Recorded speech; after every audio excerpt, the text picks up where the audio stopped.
નમસ્કાર દોસ્તો, હું છું આપનો મિત્ર રાજેશ સોરવડિયા અને મિત્રો આવો જાણીએ આજે એક નવા વિડીયોમાંથી કે આપણા દેશની અંદર પહેલાના જમાનામાં રાજાશાહી હતી, એટલે કે રાજા રજવાડાની અંદર વિવિધ પ્રાંતની અંદર આપણો દેશ છે, આપણું ભારત રાષ્ટ્ર છે વેચાયેલું હતું.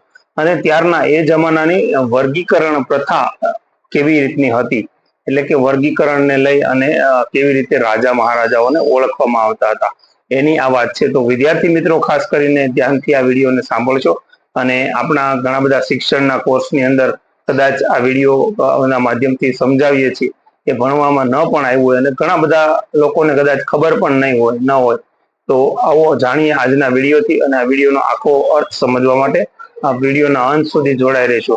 તો મિત્રો આવો સૌપ્રથમ આપણે શરૂઆત કરીએ કે કોઈ એક નાનકડું એવું ગામ હોય, એ ગામના જે શાસન વ્યવસ્થા જે ચલાવતા હોય એમના જે પ્રતિનિધિ હોય એમને સરપંચ કહેવામાં આવતા હતા. અને એ પ્રણાલી અને એ પ્રથા અને સરપંચ એ શબ્દ હાલ પણ હજી આપણા દેશની અંદર ઉપસ્થિત છે અને મોજૂદ છે કે એક ગામના જે પ્રતિનિધિ કે રાજા હોય એને આપણે સરપંચ કહીએ છીએ. એનાથી આગળ 10 ગામના જે શાસન વ્યવસ્થા ચલાવતા હતા એમને ત્યારે રાજા મહારાજા કે રજવાડા સમયની અંદર એમને નાયક કહેવામાં આવતા હતા, જે આજે આ શબ્દ નથી. ત્યારબાદ થોડા આગળ જઈએ તો 100 ગામ એટલે કે 100 પૂરા 100 ગામડાઓની જે શાસન વ્યવસ્થા ચલાવતા એને આપણે ત્યાં રાજા મહારાજા વખતે એમને સામંત કહેતા હતા. સામંત હિન્દીમાં એક શબ્દ છે સામંત, એ એમના ઉપરથી આ શબ્દ બનેલો છે. ત્યારબાદ આગળ જઈએ તો આપણે 1000 ગામડા એટલે કે 1000 ગામડાની જે શાસન વ્યવસ્થા ચલાવતા હતા અને 1000 ગામનું જે વહીવટ કરતા હતા એને આપણે વાસ્તવિકમાં રાજા કહેવાતા હતા. હવે એનાથી પણ આગળ જઈએ એટલે કે 10,000 ગામ, 10,000 ગામડાની જે શાસન વ્યવસ્થા ચલાવતા હતા એમને મહારાજા કહેવામાં આવતા હતા.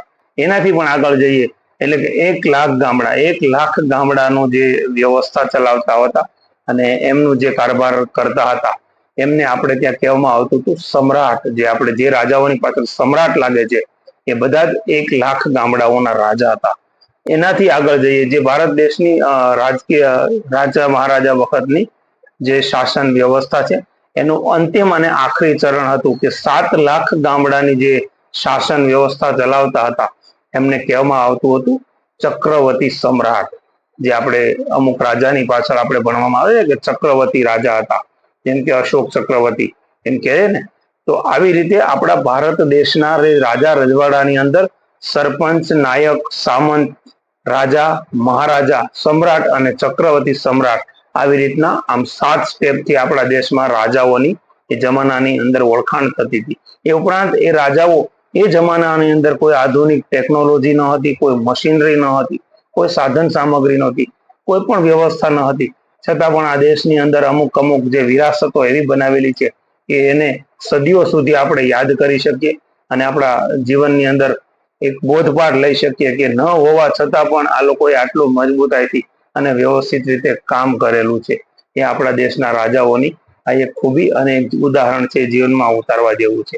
જ્યારે આજના જમાનાની અંદર આપણી પાસે પુષ્કળ ટેકનોલોજી, આર્થિક વ્યય પણ ખૂબ છે, સમયની અંદર આપણે જોવા જઈએ તો માધ્યમો ઘણા છે, મશીનરી બધું છે, છતાં પણ જે રાજા મહારાજાઓ જે વસ્તુ અમુક જે એમની વિરાસતની વસ્તુઓ બનાવી છે એ આજના જમાનામાં પણ નથી બનતી. એટલે આપણે આ રાજાઓ સૌને એકવાર સતસત નમન અને વંદન કરી અને ખાસ વિદ્યાર્થી મિત્રો આ વિડીયોના માધ્યમથી આ જે વર્ગીકરણની પ્રથા છે એને આપણે ઉતારીએ અને વિચારીએ કે એ જમાનાની અંદર પણ કેટલા બુદ્ધિશાળી અને કેટલા હોશિયાર લોકો હશે કે જેણે આ વ્યવસ્થાને ઊભી કરી હતી. મારો તો માનવું એવું છે કે કદાચ એ વ્યવસ્થા આજ સુધી જળવાઈ રહી હોત તો આજે આ દેશની રોનક પણ કંઈક ઓર હોત એવું લાગી રહ્યું. તો મિત્રો આપની પાસે આજ સુધી આ માહિતી હતી કે નહીં એ અમને કોમેન્ટ કરીને જણાવશું. અને આવી જ માહિતી જોવા માટે અમારા સોશિયલ મીડિયામાં રાજેશ સોરવડિયા સોશિયલ મીડિયા સાથે આપ જોડાઈ રહેશો, જેથી કરીને આવા વિડીયો આપને મળતા રહે. Thank you. જય હિન્દ, જય ભારત, જય જય ગરવી ગુજરાત.